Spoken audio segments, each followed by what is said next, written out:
Hello, this is home science hard with राया। आज हम लोग पढ़ने वाले हैं विवाह चैप्टर। और ये सभी एग्ज़ाम्स के लिए बेनिफिशियल है जिसमें विवाह चैप्टर है। और ये खास करके होम साइंस के एग्ज़ाम्स जैसे कि TGT, PGT, net, JRF, assistant professor और मुख्य सेविका का भी जो एग्ज़ाम होने वाला है उसके लिए भी ये काफ़ी बेनिफिशियल है। तो आइए पढ़ते हैं, ठीक है। तो स्टार्ट करते हैं। विवाह विवाह क्या है? विवाह का सबसे पहले अर्थ समझते हैं कि विवाह का अर्थ क्या है। तो विवाह का अर्थ होता है संस्कृत में उद्धव। इसका अर्थ क्या है? उद्धव का अर्थ होता है वर वधु को घर लाए।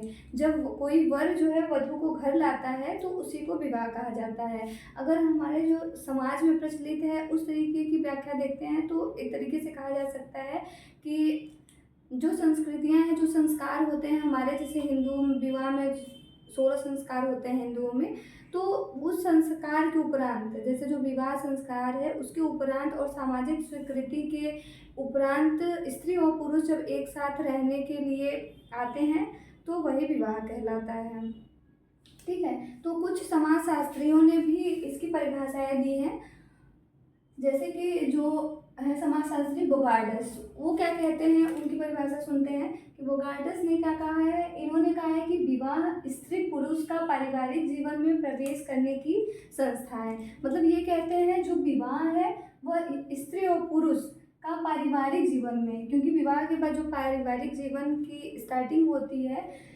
उसमें प्रवेश करने की संस्था है, उसमें प्रवेश करते हैं, ठीक है। तो ये एक तरीके से क्वेश्चन भी बन सकता है कि विवाह स्त्री पुरुष का पारिवारिक जीवन में प्रवेश कराने की संस्था है, यह किसने कहा है, ठीक है। तो यह बोगार्डस ने कहा है, ठीक। और फिर देखते हैं कि विवाह का उद्देश्य, विवाह करने का उद्देश्य क्या होता है। तो विवाह करने के ढेर सारे उद्देश्य होते हैं, जैसे कि सामाजिक, आर्थिक, मनोवैज्ञानिक, धार्मिक, संतान सुख प्राप्ति के लिए, यौन सुख प्राप्ति के लिए विवाह किया जाता है, ओके। और परिभाषाएं भी देख लेते हैं। परिभाषा क्या है? कुछ समाजशास्त्री जो हैं इन्होंने परिभाषाएं दी हैं विवाह के बारे में। तो सबसे पहले वेस्टरमार्क का देखते हैं। वेस्टरमार्क ने क्या कहा है? वेस्टरमार्क ने कहा है कि विवाह कानूनी स्वीकृति प्रदान करता है। उन्होंने क्या, वेस्टरमार्क ने क्या कहा है कि विवाह कानूनी स्वीकृति प्रदान करता है। और मेलिनोवस्की के अनुसार, मेलिनोवस्की क्या कहते हैं कि विवाह जो है वह इकरारनामा है। मेलिनोवस्की, ये आ सकता है, आप लोग अगर ऐसे पूरा तैयार करेंगे तब तो परिभाषाएं याद नहीं होंगी, कुछ कुछ की पॉइंट्स पकड़ के अगर याद करेंगे तो परिभाषाएं याद हो जाएंगी, ठीक है। तो मेलिनोवस्की क्या कहते हैं कि विवाह एक इकरारनामा है, ठीक है। फिर मर्डाक क्या कहते हैं? मर्डाक के अनुसार, मर्डाक कहते हैं कि विवाह जो है वह निश्चित यौन संबंध और आर्थिक सहयोग के लिए है।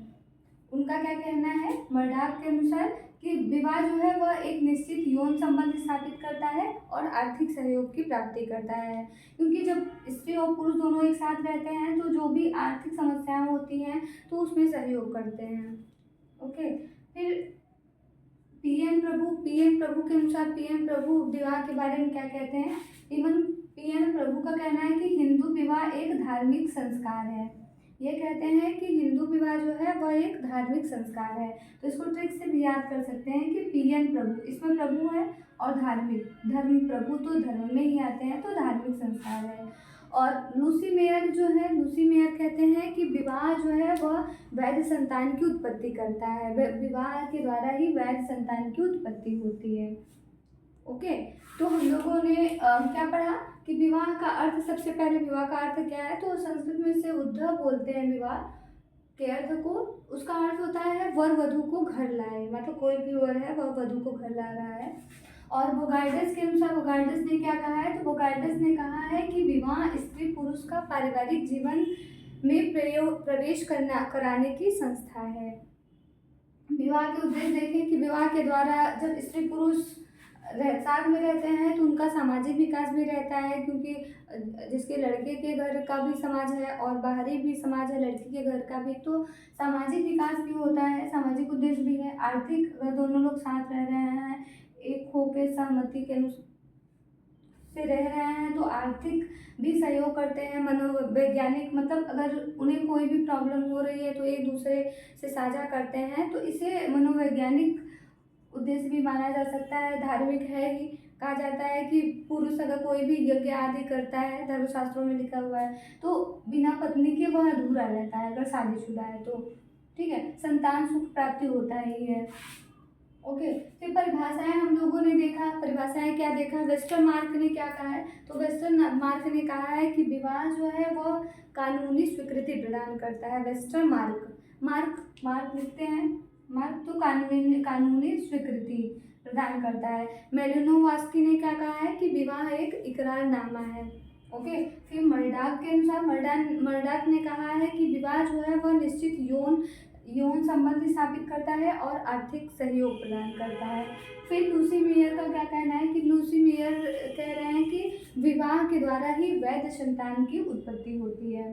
ठीक है, फिर पी.एन. प्रभु आते हैं। पी.एन. प्रभु क्या कहते हैं कि हिंदू विवाह जो है वह एक धार्मिक संस्कार है। ठीक है, और भी परिभाषाएं हैं बट जो इम्पोर्टेंट लग रहे थे वो करवाए गए हैं। ठीक है, तो ये इम्पोर्टेंट है, आप ट्रिक के अनुसार से इसको याद कर लीजिएगा।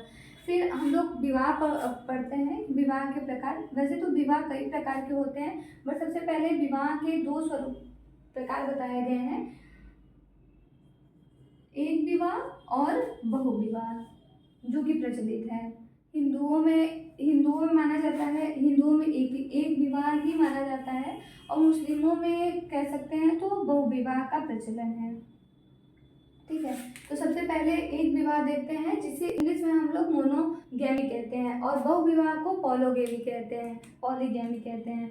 तो ये याद रखिएगा, क्योंकि कभी कभी ऐसा होता है कि हिंदी में एक विवाह बहुविवाह न लिख के डायरेक्ट पूछता है कि मोनोगैमी कितने प्रकार का होता है, या मोनोगैमी क्या है, फिर पॉलीगैमी क्या है। ओके, तो देखते हैं कि विवाह के प्रकार। विवाह कितने प्रकार के होते हैं, 2 प्रकार के होते हैं। पहला एक विवाह, दूसरा बहुविवाह। तो एक विवाह में जो है उसके भी 2 प्रकार हैं। इसमें एक क्रमिक विवाह होता है, सीरियल मैरिज, और दूसरा एकल मैरिज। ठीक है, इससे सीरियल मैरिज और एकल स्टेट मैरिज। सीरियल मैरिज में क्या होता है, क्रमिक सीरियल जो मैरिज है इसमें यह होता है कि अगर आपकी शादी हुई है और खुदा न खास्ता आप मतलब किसी की भी पत्नी की मृत्यु हो गई या पति की मृत्यु हो गई, तो वह बाद में दूसरा विवाह कर सकता है।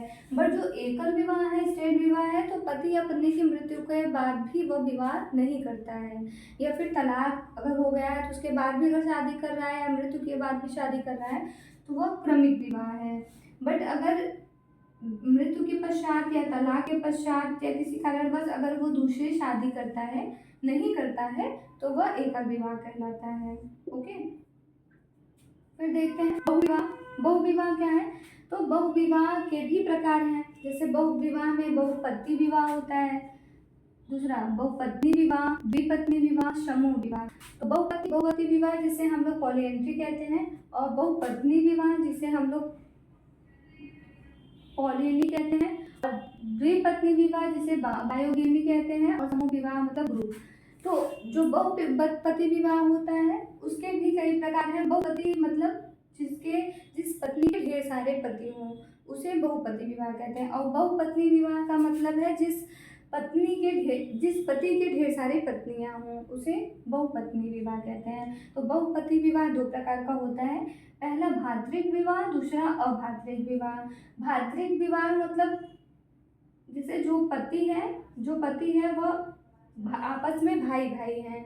अगर एक पत्नी है, एक लड़की है, उसकी अगर शादी हुई है, तो जो ढेर सारे पति हैं, 2 से अधिक अगर पति हैं, तो वो लोग आपस में भाई हैं। एक तरीके से कह सकते हैं जैसे द्रौपदी की शादी हुई थी, तो वो लोग आपस में 5 पांडव भाई थे, तो वह बहुपति का ही उदाहरण हुआ और भातृक विवाह हुआ। ठीक है, और अधिकतर यह अभी देखा जा रहा है कि टोडा जनजाति और खस जनजातियों में भातृक विवाह पाया जाता है। और अभातृक विवाह क्या है, अभातृक विवाह है कि इसमें जो पत्नी है उसके जो पति हैं, जैसे 2 से अधिक जो पत्नियां हैं, वो लोग आपस में भाई नहीं हैं।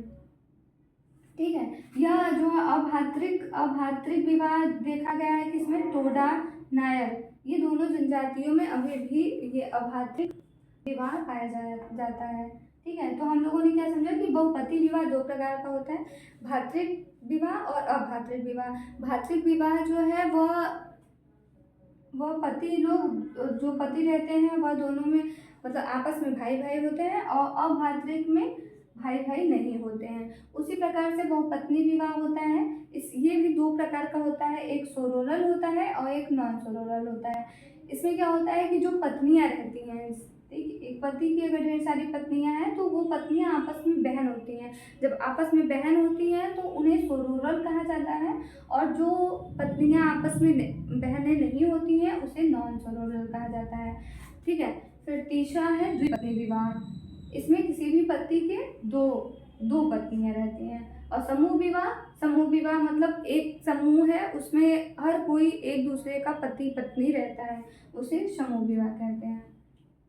ओके, तो समझ में आया कि हम लोगों ने विवाह के प्रकार पढ़े, दो प्रकार का। एक विवाह भी दो प्रकार का होता है, एकल विवाह और क्रमिक विवाह। और बहु विवाह जो होता है वो भी चार प्रकार का होता है, बहुपति विवाह, बहुपत्नी विवाह, द्विपत्नी विवाह और समूह विवाह। और जो बहुपति विवाह है वो भी दो प्रकार का है, भातृक विवाह और अभातृक विवाह। और जो बहुपत्नी विवाह है वह भी दो प्रकार का है, सोरोरल मैरिज और नॉन सोरोरल मैरिज। ओके, फिर कुछ अन्य विवाह भी देख लेते हैं। कुछ अन्य विवाह प्रचलित हैं, जैसे कि सहोदरज विवाह। सहोदरज मीन्स कजन होता है, और कजन विवाह हम लोग भी में पढ़ते हैं। सहोदरज विवाह जो होता है वह भी दो प्रकार का होता है, एक सलिंग सहोदरज विवाह और दूसरा द्विलिंग सहोदरज विवाह। जो सलिंग सहोदरज विवाह होता है उसमें जो चचेरे और मौसेरे भाई बहन होते हैं उनमें आपस में विवाह होता है, उसे क्या कहते हैं? जिसमें चचेरे और मौसेरे भाई बहन से विवाह होता है वह सलिंग सहोदरज विवाह कहलाता है। और द्विलिंग सहोदरज विवाह जो होता है उसमें ममेरे फुफेरे भाई बहन से विवाह होता है, मतलब ममेरे भाई बहन और फुफेरे भाई बहन में विवाह होता है। ठीक है, फिर कुछ अन्य प्रकार के भी विवाह हैं, जैसे कि देवर विवाह, जैसे कि हम लोग इंग्लिश में लेविरेट विवाह मैरिज भी कहते हैं, अधिकतर पूछा गया है यह, और सभी एग्जाम्स के लिए भी इम्पोर्टेंट है। अगर विवाह आ रहा है तो लेविरेट पूछा जाता है। तो लेविरेट क्या है? इसे हिंदी में देवर विवाह या भाभी विवाह भी कहते हैं। मतलब जब किसी भी पत्नी के पति का मृत्यु हो जाता है तो उसके पश्चात उसके छोटे भाई, मतलब अधिकतर बुक्स में लिखे गए हैं कि छोटे भाई से जब विवाह किसी पत्नी का होता है, औरत का होता है, तो उसे लेविरेट मैरिज कहा जाता है।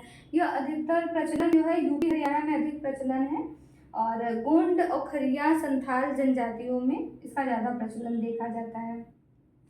ओके, फिर नेक्स्ट विवाह है वो शाली विवाह है। शाली विवाह मतलब मृतक पत्नी जो है, अगर कोई पति है और उसकी पत्नी का देहांत हो गया है तो वह अपनी पत्नी की बहन से जब शादी करता है तो वह शाली विवाह कहलाता है। इसे इंग्लिश में सोरोरेट भी कहते हैं।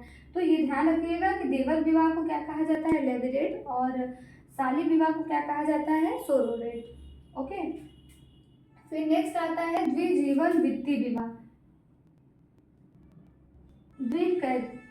Career cycle marriage. इसमें क्या होता है? इसमें द्विजीवन वृत्ति विवाह, इसमें जो पति पत्नी होते हैं दोनों एक ही कैरियर से बिलोंग करते हैं और दोनों लोग एक साथ रह के आर्थिक सहयोग भी करते हैं, उसे द्विजीवन वृत्ति विवाह के कहते हैं। जैसे कोई मान लीजिए कोई लड़की है, उसकी शादी वो टीचिंग में है, टीचिंग जॉब करती है, तो लड़का भी टीचिंग जॉब करता है, तो दोनों लोग आर्थिक सहयोग करते हैं, तो इसे द्विजीवन वृत्ति विवाह कहा जाता है। और फिर समलैंगिक विवाह में क्या होता है? इसमें कोई भी स्त्री से विवाह करती है और कोई भी पुरुष से विवाह करता है, तो यह समलैंगिक विवाह कहलाता है।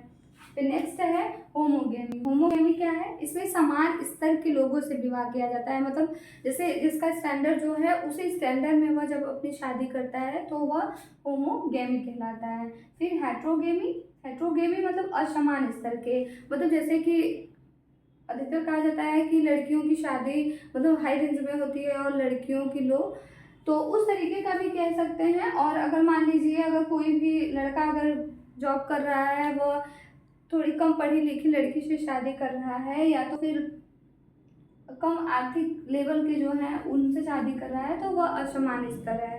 अपने स्तर से मतलब कम या ऊपर वाले लोगों से शादी करना ही हेट्रोगेमी कहलाता है। फिर आता है सेनोगेमी। सेनोगेमी क्या है? जब दो से अधिक स्त्री पुरुष विवाह करते हैं, मतलब दो से अधिक स्त्री पुरुष, जैसे कि दो स्त्रियों की शादी या तीन स्त्रियों की शादी तीन पुरुषों से हो गई, फिर उनकी शादी उनसे हो गई, मतलब आपस में ये दूसरे में पति पत्नी है, तो वही सेनोगेमी कहलाता है। ठीक है, तो हम लोगों ने क्या पढ़ा कि विवाह का अर्थ पढ़ा, फिर वर्ड्स के अनुसार और सबके अनुसार परिभाषाएं देखी।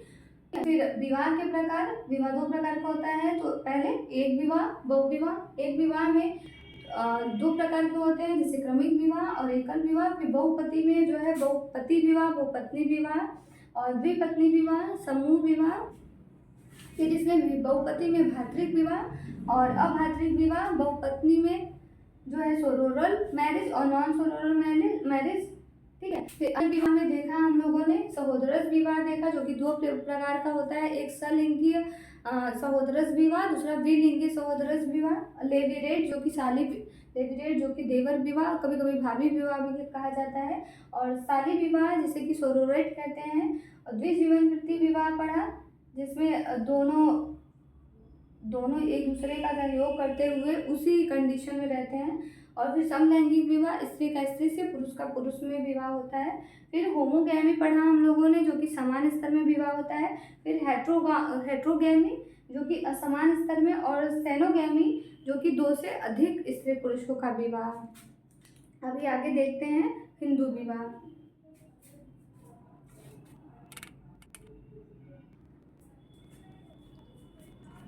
हम लोग देखते हैं हिंदू विवाह। एक सेकेंड।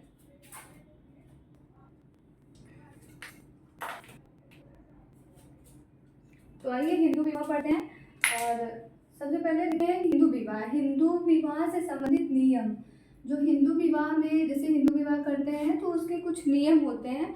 तो नियम 4 प्रकार के दिए बताए गए हैं, जैसे कि अंतर्विवाह, बहिर्विवाह, अनुलोम विवाह और प्रतिलोम। इन 4 नियमों के द्वारा ही हिंदू विवाह किया जाता है, होता है। ओके, तो सबसे पहले देखते हैं कि अंतर्विवाह। अंतर्विवाह क्या है? इसे इंग्लिश में इंडोगैमी भी कहते हैं। तो जब कोई भी हिंदू विवाह गोत्र, वंश और प्रवर के अनुसार, मतलब गोत्र वंश प्रवर के अंदर जब कोई भी विवाह किया जाता है तो वह अंतर्विवाह कहलाता है, एंडोगैमी कहलाता है। कोई भी अगर विवाह हम करने जा रहे हैं तो वह विवाह गोत्र के अंदर होना चाहिए, उसका जो वंश है और जो प्रवर है उनके अंदर होना चाहिए। ठीक है, और जो बहिर्विवाह है, एक्सोगैमी, बहिर्विवाह का मतलब है कि विवाह जब विवाह किया जाए तो वह गोत्र, प्रवर या स्वपिंड के बाहर किया जाए। ठीक है, स्वपिंड किसे कहा जाता है? तो स्वपिंड के लिए जो है वशिष्ठ ने क्या कहा है? उन्होंने कहा है कि जो पिता का वंश है उनमें पिता की पीढ़ी से 7 पीढ़ी और माता की पीढ़ी से 5 पीढ़ी के अंदर तक जो भी पीढ़ियां होती हैं उसमें विवाह नहीं किया जाता है, वह स्वपिंड विवाह के अंतर्गत आता है। और जो गौतम ऋषि थे उन्होंने क्या बोला है कि पिता की पीढ़ी से 8 पीढ़ी और माता की पीढ़ी से 6 पीढ़ी के अंदर विवाह नहीं करना चाहिए, निषेध है। और हिंदू एक्ट के अंतर्गत, हिंदू विवाह एक्ट जो 1955 में आया था, उस एक्ट के तहत 3 पीढ़ियों को स्वपिंड में माना गया है। ओके, फिर आइए देखते हैं। और फिर अनुलोम विवाह आता है। अंतर्विवाह में क्या है कि अंतर्विवाह में जब गोत्र, वंश, प्रवर के अंदर विवाह कोई किया जाता है तो वह अंतर्विवाह कहलाता है। और बहिर्विवाह में जब कोई भी गोत्र, वंश, स्वपिंड और प्रहर, टोटम इस सब के बाहर किया जाता है तो वह बहिर्विवाह कहलाता है। अनुलोम विवाह जब उच्च वर्ग का लड़का और निम्न वर्ग की लड़की से विवाह करता है, मतलब अगर उच्च वर्ग का लड़का है और निम्न वर्ग की लड़की है तो वह कौन सा विवाह कहलाएगा? अनुलोम विवाह कहलाएगा, अनुलोम नियम के तहत होगा। और प्रतिलोम विवाह में क्या है? जब निम्न वर्ग की लड़की और उच्च वर्ग का लड़का आपस में शादी करता है तो वह प्रतिलोम विवाह कहलाता है। ठीक है। तो हिंदू विवाह से संबंधित नियम जो है वह 4 हैं। जो पहला अंतर्विवाह, दूसरा बहिर्विवाह, तीसरा अनुलोम विवाह और चौथा प्रतिलोम विवाह। ओके, फिर आइए देखते हैं कि हिंदू विवाह की प्रक्रिया। सबसे पहले देख लेते हैं कि हिंदू विवाह के उद्देश्य क्या हैं। तो मेनली माना जाता है कि हिंदू विवाह के जो उद्देश्य हैं वह 3 हैं: धर्म, प्रजा और रति। प्रजा को पुत्र माना गया है, पुत्र भी यहाँ पे पुत्र भी हो सकता है कि प्रजा को क्या माना गया है, तो पुत्र माना गया है। तो हिंदू विवाह के तीन उद्देश्य हैं। धर्म के लिए हिंदू विवाह किया जाता है, और प्रजा मतलब पुत्र की प्राप्ति के लिए, जो कि 5 प्रकार के ऋण होते हैं उनसे पुत्र ही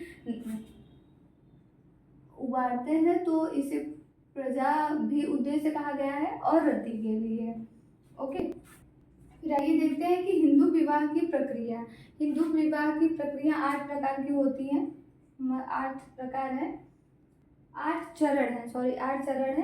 पहला कन्यादान, दूसरा विवाह होम, तीसरा पाणी ग्रहण, चौथा अग्नि परिणयन और 5वां अश्वारोहण, 6वां सप्तपदी, 7वां सूर्यावलोकन, 8वां चतुर्थी कर्ण। तो ये है 8 हिंदू विवाह की प्रक्रिया। ओके, फिर हिंदू विवाह के स्वरूप हैं, जो कि 8 प्रकार के स्वरूप हैं। उसमें से 4 को उच्च में रखा गया है और 4 को निम्न में रखा गया है। ओके, तो आइए देखते हैं। सबसे पहला है ब्रह्म विवाह, दूसरा दैव विवाह, तीसरा आर्ष विवाह और चौथा प्रजापत्य विवाह।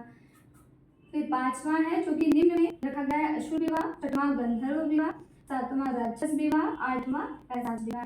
तो इसको एक्सप्लेन कर लेते हैं। ब्रह्म विवाह में क्या है, जब वर को घर पर बुलाकर कन्यादान देकर विवाह करवाया जाता है, तो यह ब्रह्म विवाह कहलाता है। ऐसा जो विवाह है कहा जाता है जब इस विवाह से उत्पन्न पुत्र होते हैं, संतान होता है, वह 21 पीढ़ियों को पवित्र करता है। ठीक है, फिर दूसरा है दैव विवाह। दैव विवाह मतलब दैव विवाह जिसे कि पुरोहित विवाह भी कहा जाता है, प्रतीकात्मक विवाह भी कहा जाता है, और इसी से कहा जाता है कि देवदासी प्रथा का भी प्रारंभ हुआ। दैव विवाह में क्या होता है, जो पुरोहित रहते हैं उन्हीं से कन्या का विवाह कर दिया जाता है। ठीक है, फिर तीसरा विवाह है आर्ष विवाह। आर्ष होता है ऋषि। आर्ष विवाह ऋषि के द्वारा कन्या को एक जोड़ा बैल देकर विवाह कराया जाता है। ऋषि के द्वारा कन्या